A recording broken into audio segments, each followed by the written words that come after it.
ஸ்ரீ கிருஷ்ணரின் மகிமைதான் எத்தனை! ஒன்றா இரண்டா சொல்லிக்கொண்டே போகலாம். இது ஒரு நிஜமாக நடந்த சம்பவம். ஒரு தடவை என் தந்தை ஒரு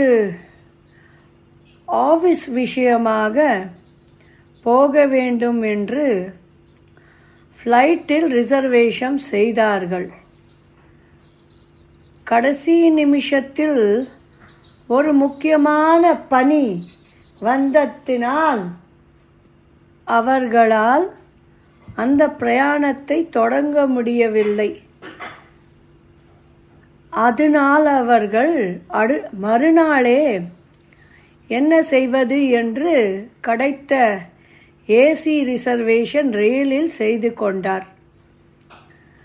அவருக்கு வெத்தல் வடாம் என்றால் மிகவும் பிரியமானது. பெட்டியை எடுத்துக்கொண்டு ரயில் பிரயாணம் தொடங்க ரயில்வே ஸ்டேஷனுக்கு சென்றார்.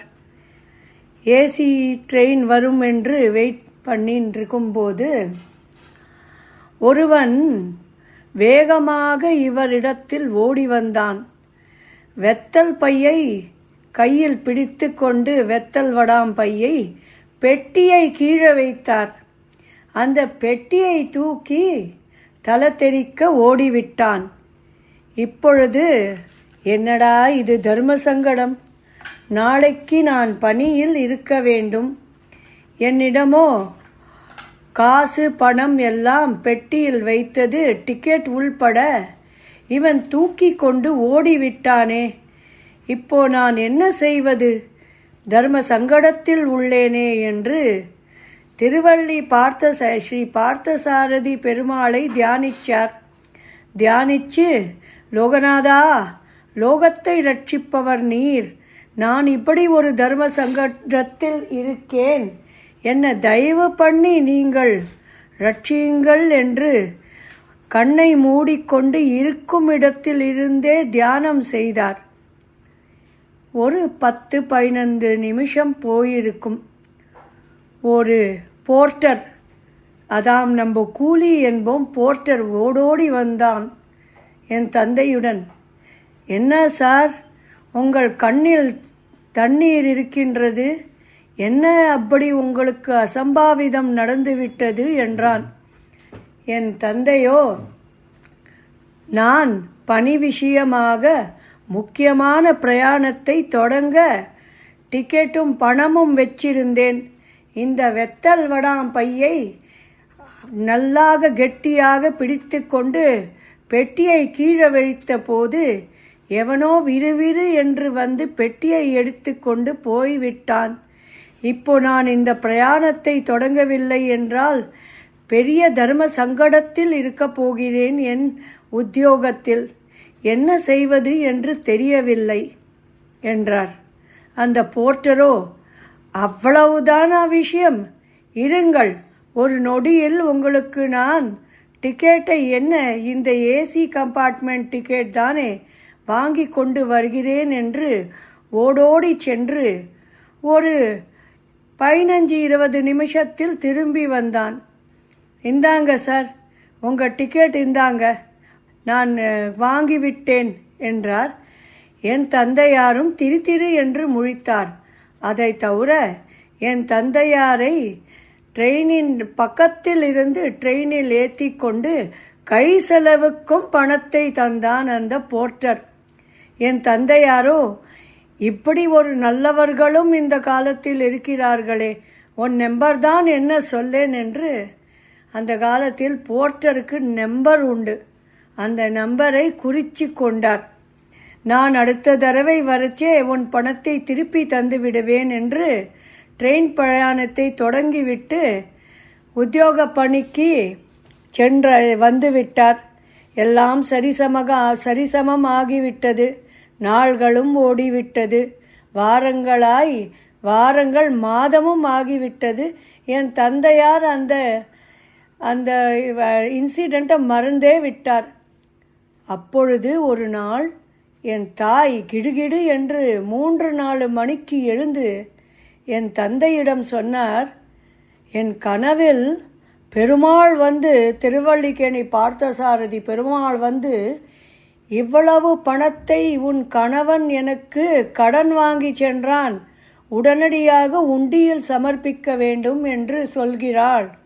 அப்படி சொன்னவுடன் மெய்மறந்து உடம்பு சிலுசிலுத்து போனது என் தந்தையாருக்கு. எந்த பணத்தை அந்த கூலி போர்ட்டர் என்பீர்கள் அவன் என் தந்தையாரிடம் தந்தானோ, அந்த டிக்கெட் பணத்தையும் கை செலவு பணத்தையும் ₹1 ஒரு ஆணா கூட குறையாத என் தாயின் கனவில் வந்து அந்த போர்ட்டர் சொல்லியிருக்கிறார். என்ன ஆச்சரியம்! மறுநாளே என் தந்தையார் ரயில் பிரயாணத்திலே அந்த ஸ்டேஷனுக்கு வந்தார். என்ன, எவ்வளோ மாதம் ஆகிவிட்டது? என்ன, 1 மாதம்தானே, சென்று விடலாம் என்று வந்து தேடினார். அந்த மாதிரி போர்ட்டர் யாருமே இல்லையே.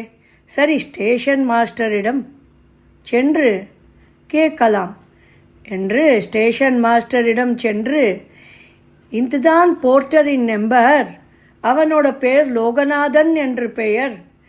சிறு வாரங்களுக்கு முன்பே நான் இங்கே வந்தேன், சிறு வாரங்களுக்கு முன்னே வந்தேன். இந்த மாதிரி எனக்கு டிக்கெட்டும் வாங்கி கொடுத்து கை செலவுக்கு பணமும் அளித்தான். அந்த போர்ட்டரை நான் பார்க்க வேண்டும், இந்த பணத்தை தர வேண்டும் என்றார். அதை கேட்டு திரு திரு என்று முழித்தார் அந்த ஸ்டேஷன் மாஸ்டர். என்னடா இது, இந்த ஸ்டேஷன் மாஸ்டருக்கு என்ன ஆகிவிட்டது? ஏன் நான் சொல்லும் சொல்லை கேட்டு திரு திரு என்று முழிக்கிறார்கள் என்று ஆலோசித்தார் என் தந்தை. என்ன சார் நீங்கள் சொல்லுகின்றீர்கள்? இந்த லோகநாதன் என்று பெயருடன் நீங்கள் சொல்கிற நம்பரிலே 10-20 வருஷமா யாருமே கூலி இங்கே இல்லையே என்றார். மற்ற போர்ட்டர்கள் எல்லாரையும் அழைத்து கொண்டு வந்தால் யாருமே என் தந்தை இவரும் இல்லை அவரும் இல்லை என்று அடையாளம் சொல்லிவிட்டார். அவன் ஒரு 20 வயசு சிறுவன், ரொம்ப அழகாக இருப்பான், துரு என்று இருப்பான் அந்த போர்ட்டர் என்பார். அவன் பேர் லோகநாதன் சார், கொஞ்சம் பார்த்து சொல்லுங்களே என்று ஸ்டேஷன் மாஸ்டரிடம் திரும்பியும் போய் கேட்டார். ஸ்டேஷன் மாஸ்டரோ களைந்து போய் ஒரு ஓரத்தில் அமர்ந்து கொண்டு, சார், எல்லா போர்ட்டரையும் நான் காட்டிவிட்டேன், அப்படி யாரும் 10-20 வருஷமாக இங்கே இல்லை என்றார். இப்பொழுதுதான் என் தந்தைக்கு வந்தவர் யார் என்று புரிந்தது. ஓடோடி பெருமாள் கோவிலுக்கு சென்று திருவல்லிக்கேணி பார்த்தசாரதி உண்டியில் அதை சமர்ப்பித்தார். என்ன ஆச்சரியம் இது! கிருஷ்ணரின் மகிமைதான் எவ்வளவு, அவர் கருணைதான் எவ்வளவு, அவர் பெருமைகள்தான் எவ்வளவு, சொல்ல சொல்ல இனித்து கொண்டே இருக்கும் நாள் முழுவதும். இத்தோடு இதை நான் முடித்துக் கொள்கிறேன். அனைவர்களுக்கும் நன்மை நீடட்டும்.